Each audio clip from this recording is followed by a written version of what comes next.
Hey, hello everyone, I'm DJ Mustang.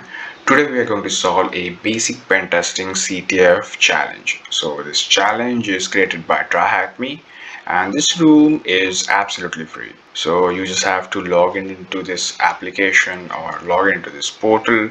If you don't have login, you have to sign up. Once you're signed up, you're good to go. Let's start with the basic pen testing CTF challenge. From this challenge, you will learn the following skill set: brute forcing, hash cracking, service enumeration, and Linux enumeration. So first, start this machine. So machine is started. I can see the alert.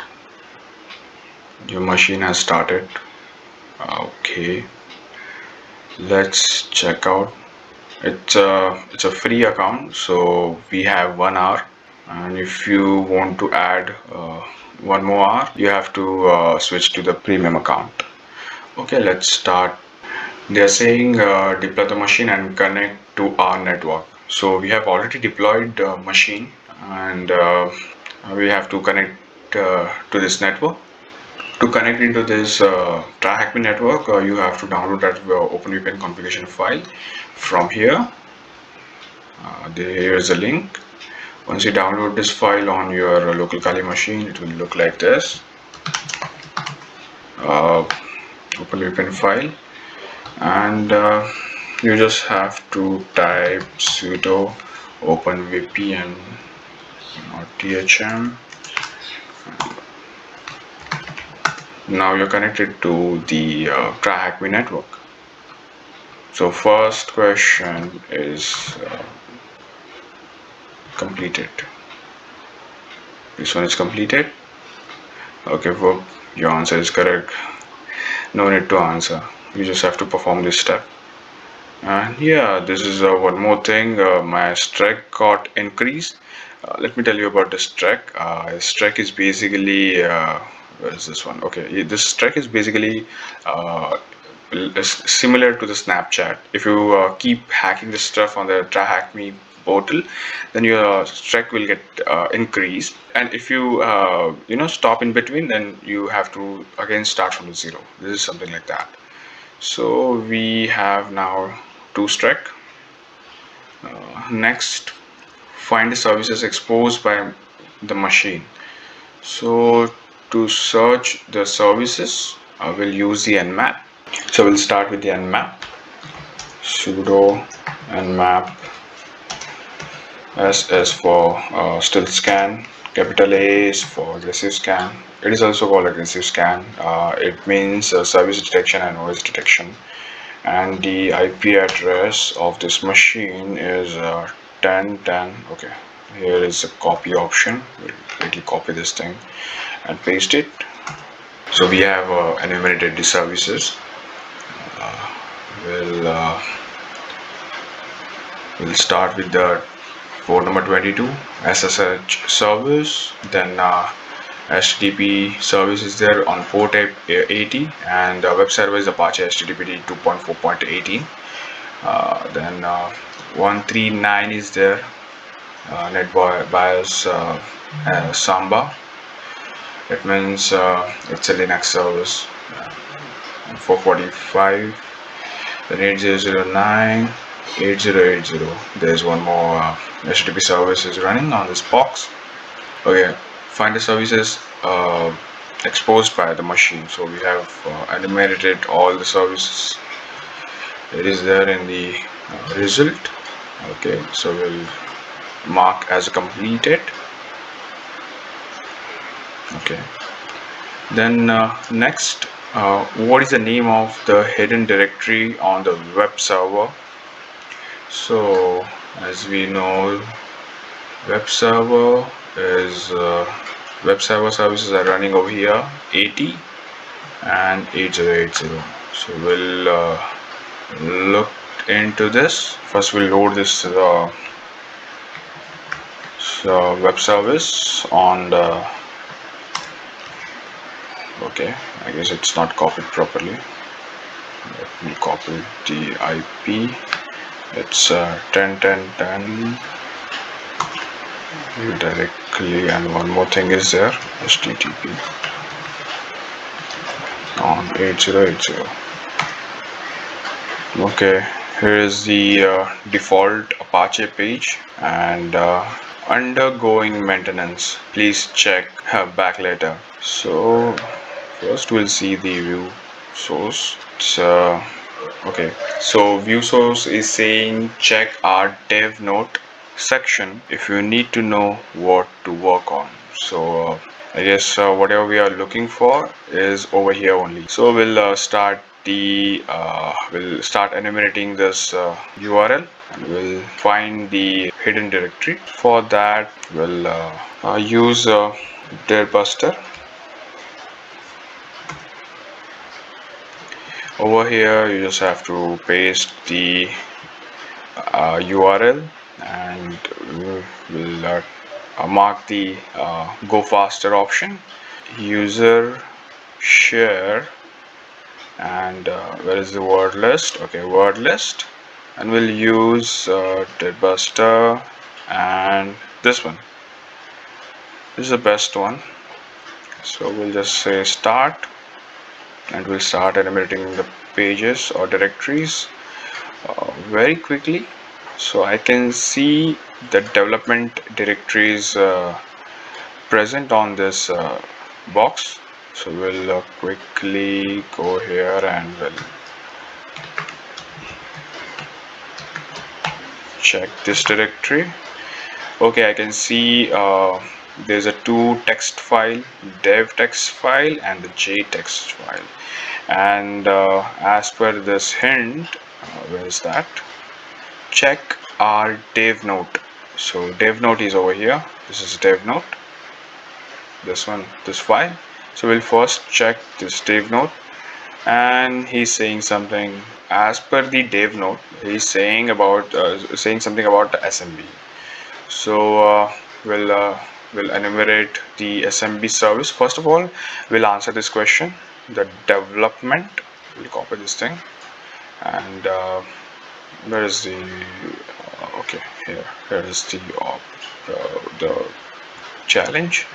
Okay, what is the name of the hidden directory on the web server without slash? So development. Submit. Okay, whoop, your answer is correct. The next question is use brute forcing to find the username and password. So we'll start the SMB enumeration with Smbmap. Okay, so capital H is for host option, and the IP address of the box 10.10.158.30. So I can see the two shares are present on this box. First is anonymous, and the IPC that is it doesn't have access. So we'll go with the anonymous. R is in recursive mode, and the share name. So we'll download this text file on our local machine. So you just have to do the same thing. Download, and the share name slash staff.txt. So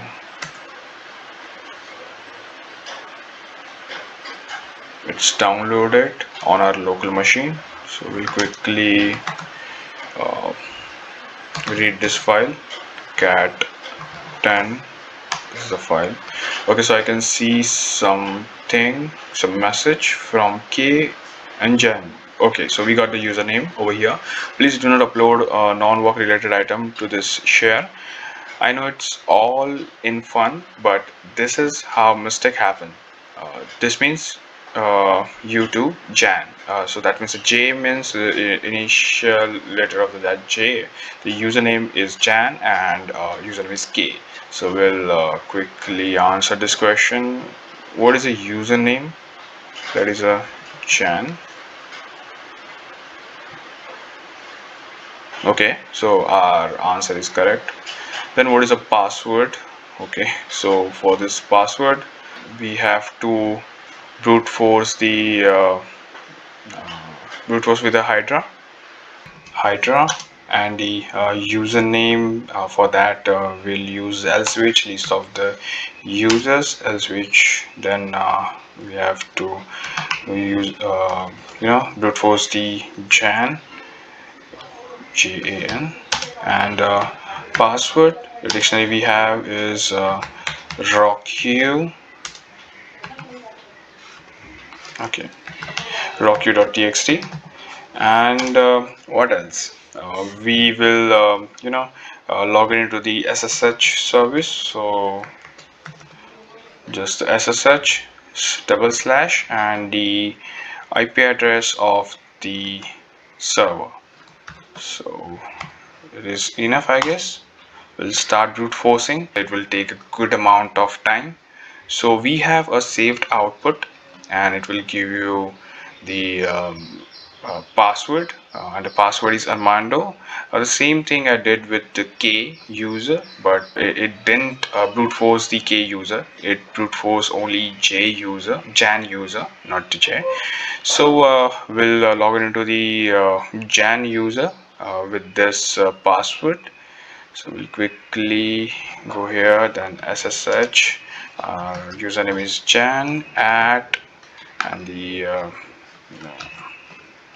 IP address of the box, that is a 1010 75 198, and yes, and we know the password, that is ARMANDO, Armando. Okay, so we got the shell. It's actually limited shell. Let's check where we are actually. Less HST. We don't have any permission to read, write, or to execute this file. So we'll quickly go to the root directory, and we'll check the sudo list of sudo privileges for this account, that is sudo l, and the password for the Jan is Armando, and sorry, user Jan may not run sudo on basic 2.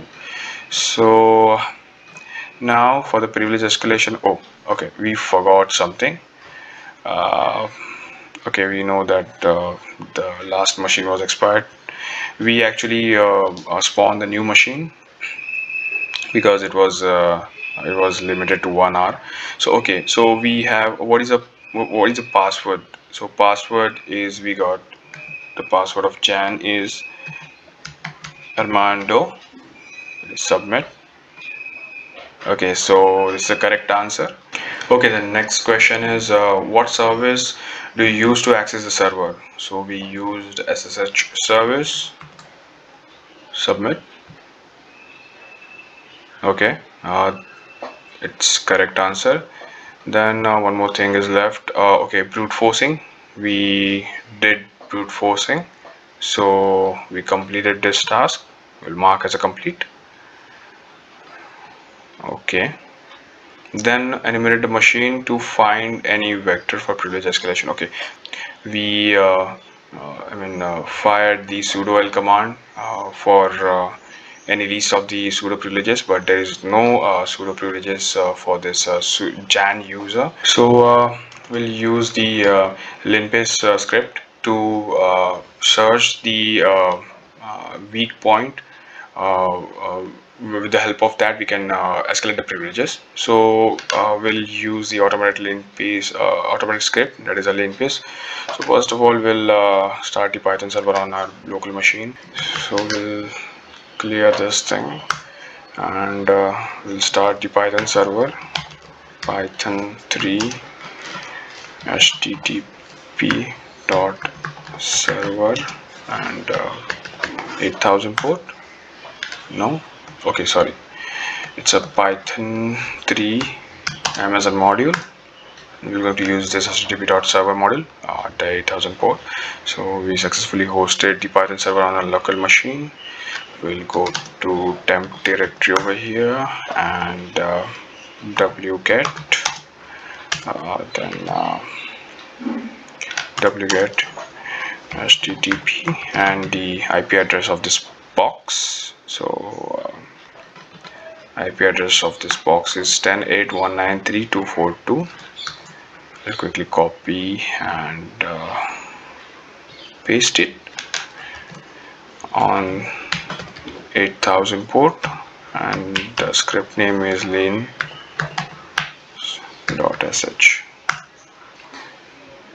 So now the script is transferred to our remote machine. I can see the script over here, linpeas.sh. We'll change the permission.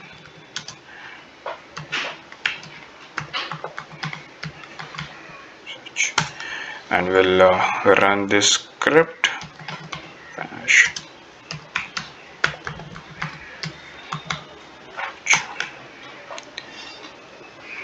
So it will take time. So we have a saved output. Where is that? Okay, so we have a saved output. We'll quickly analyze things. Okay, I can see there are two vulnerable CVEs. I checked this one, and there was a Python exploit was available, but it is not working, and this one is a very lengthy process. So I parked this option. If we'll not get anything else, then we'll go with this option. This option is already not working, so we'll check for the simplest option first. So while analyzing this scanned result, I got something interesting. Okay, so I can see possible private SSH key were found. So we got the key over here, home k .ssh and ID RSA. So this is basically a private key. So with the help of private key, we can log in into the k user. So we'll go over here and we'll quickly check cd.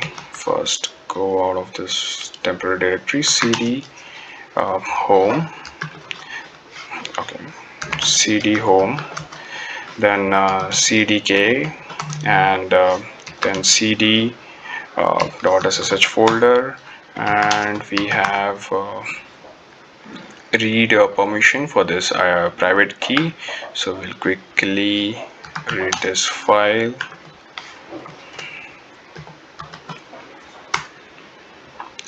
Okay, so we got the private key over here.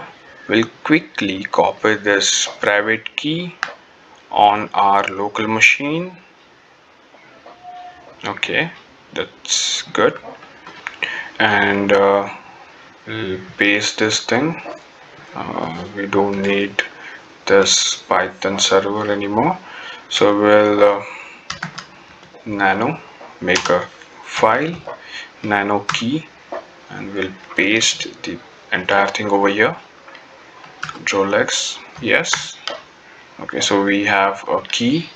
Now we can log in into the key user, SSH,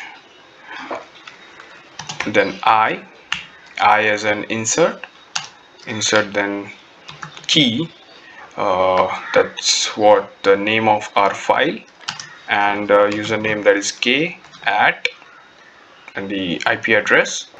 So now copy this thing and paste it. So over here we don't have password. Now there is no clue what to do next. So we'll again go to the shell, and it's a shell, right?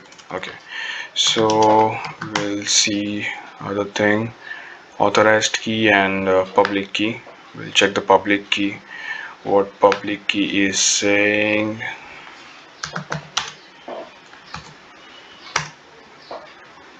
Okay,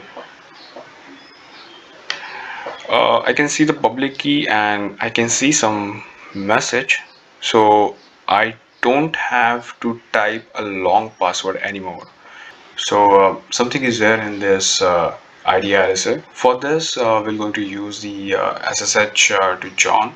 I've already downloaded on my local system. I'll mention the link in the description. So it's a Python not SATP 3, it's Python 3, then SSH to John. Okay, correct. And the file name is key. uh, so we have already mentioned over here. So Python 3 SSH to John .py and the key. So we got the hash. So we'll copy entire thing and we'll decrypt in the John the Ripper. Okay, just copy. We will make a new file over here. Nano. This time we'll make a hash. So just paste this. Oh, is it pasted? I guess it is. Yes. Okay. Let me check. Okay, so it's pasted properly. So I ran the John tool with the sudo privileges. The sudo John wordlist. That is a dictionary we are using. That is a Rockyou.txt and our hash file. So once we run this command, we'll get the password, that is a bvax. So now yes, we can log in into the k user, that is SSH, not k Jan, that is k this time. Okay, before that we have to insert a key, that is I key, then username. Username is k, and 10.10.75.198 the box IP. And now we know the beeswax. So we'll type beeswax. Permission denied. There is something wrong. Let me quickly check the IP. The IP is same. What is wrong with this? Let me do it one more time. Key. Okay, back permission. Okay, let me change it. Chmod. No, we'll do it 400, and the key file, and then we'll hit the same command. Now we'll check beeswax. We are on the k user. Okay, before that we'll answer the questions. What is the name of the other user? That is, we know k. Hit submit. So it's a right answer. Enumerate all the machine. Enumerate the machine to find any vectors for privilege escalation. Okay, we found it. Then if you have found another user, what can you do with this information? So we actually with the help of that user, we actually escalated privileges. Then what is the final password you opt in? So we have no idea about the final password. So now we are on the box. We will quickly check where we are.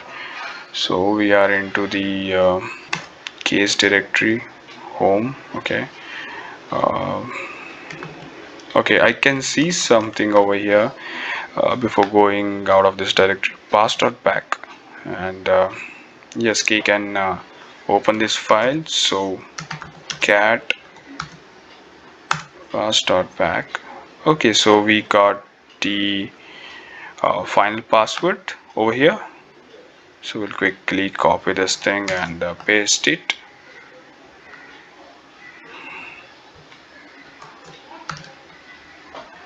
Submit. Oh, congratulations. So we have successfully complete the challenge of basic pen testing. So thank you so much for watching and have a nice day.